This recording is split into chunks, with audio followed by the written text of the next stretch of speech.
రోషన్ అవ్వ ఏం చేస్తుందని? ఎవరి కోసం? నీకేనా? పోయి మనది కొత్తది కదా.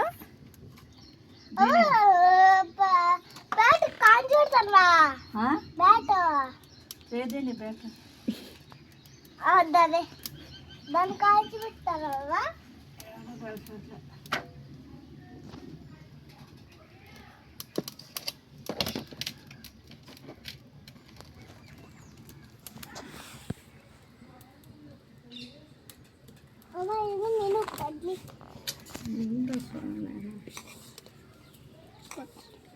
నువ్వులు అక్కడే ఉండు. వెళ్ళిపోతుంది అదే అన్నీ పోతాయి. కొత్త రొట్టెలు పెద్ద రొట్టెలు